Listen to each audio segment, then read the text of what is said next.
Joe's lived here all his life, but he's not from around here. Street names are different, landmarks lie, and even money shows presidents he's never known. Some versions of Fort Wayne, Indiana are apocalyptical wastelands.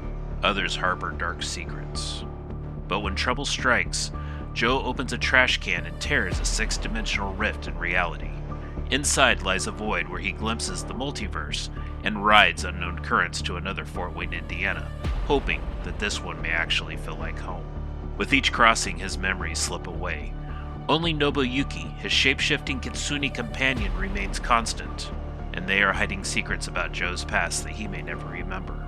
In a multiverse where the next trash can might lead to salvation or doom, Joe must find his way back before he forgets what home is. Middle-Aged Man in a Trash Can by William Bryan Johnson, published by Wild Rose Press, and available June 25th, 2025. Pre-orders are now available.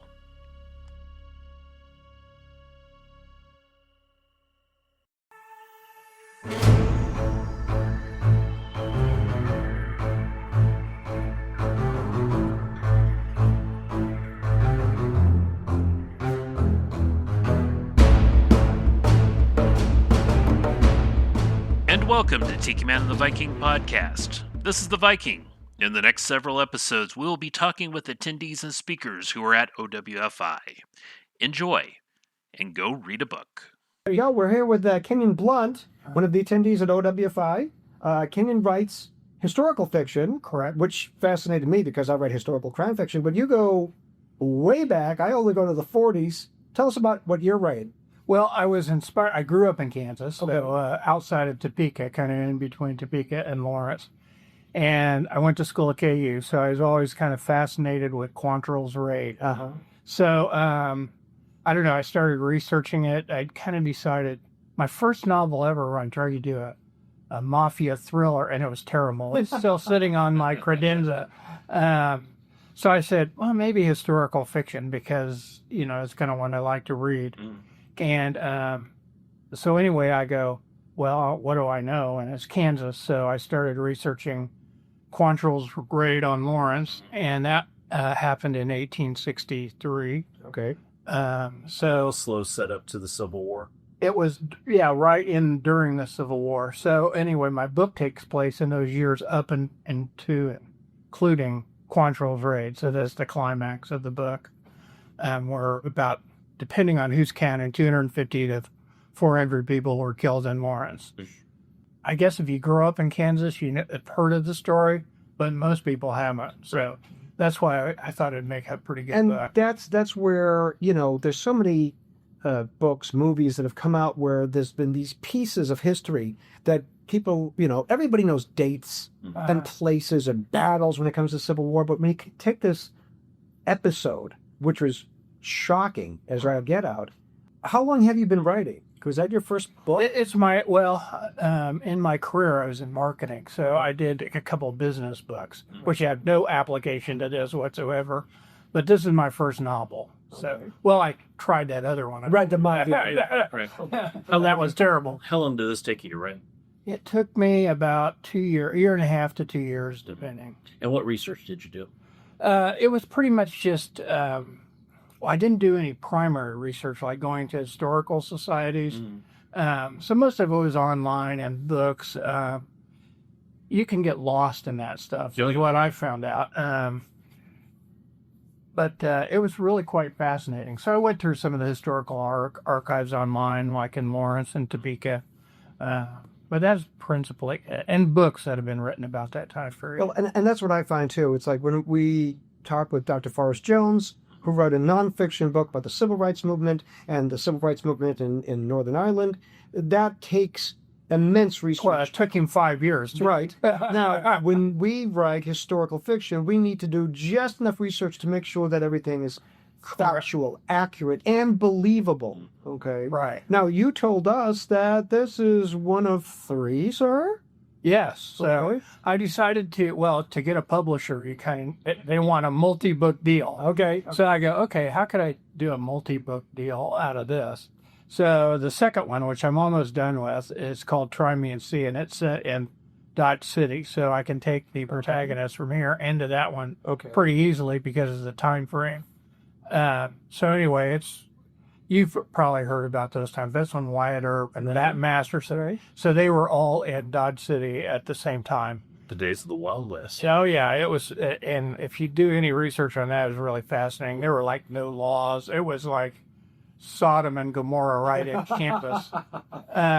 So anyway, it's been fun to research, but anyway, this one kind of sets it up. Oh, we show that to Sure. the folks there. This is Kenyon Blunt's Better Dig 2. Yeah, Wow. And where's it available? it is available pretty much everywhere. Amazon, Kobo. So And do you have a website? no, it's kind of under construction. Gotcha. All right. Okay, so we know that you wrote the first book because it was a fascinating story. We know that you had to get a 3-book deal in order to get it sold. So you get it completed. We're stopping, or where are we going from there? Oh, after the third, well, the third book's going to be in Kansas too, but Curried hardly anybody knows of. It's a prequel. Okay. So it's in the 1500s, and it's when Coronado comes into Kansas looking for a lost city of gold called Quibera. So you ever been to Kansas City? I like Quibera, right? Yeah. So anyway, that's kind of fascinating too. I haven't really started researching it, but No, you keep you busy. should be Well, too. Yeah, it should keep me busy. What's your time frame for sequels? This one or the next one's going to come out hopefully by the end of this year. So I'm 90,000 words into it. So maybe another 20,000 words. So I'm pretty close. Now, have you come to OWFI before? Yeah, last year was my first time. Okay. So I retired 3 years ago, I guess, kind of during COVID. I'm getting upset with all these people that are retired, and I want to get to my. Yeah, you get there. Now, why did you come the first time? And what are you getting from the conference now, this weekend? Well, last time I came because I didn't know what in the heck I was doing. So that was a year ago. And in fact, I was very intimidated. So here I am, old gray hair, coming to a writing conference. I was completely intimidated by all these people who'd written books. And I got here and I found, there are a lot of people who are kind of like me. Yeah.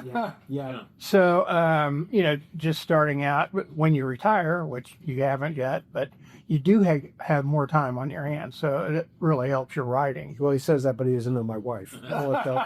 Oh, yeah, all the to-dos around the house. Yeah, I try to tell my wife, no way. With the background in marketing, how has it helped you to push the book? It's actually hurt me. Really? Because I don't want to do marketing. I just want to write. Understand. So I really need to get into it, but I just don't. I've been down there. I mean, I could build book funnels and do all that fancy stuff, but I just haven't really felt inclined to do it. So I need to, though. Right. When this weekend ends, this being your second year, what do you hope that what will you say, looking back on this weekend, second year coming, in terms of what you got from being here at OWFI? Well, it's really the network you're building of other people, like just meeting editors and, other authors who can share opinions on things, like you guys.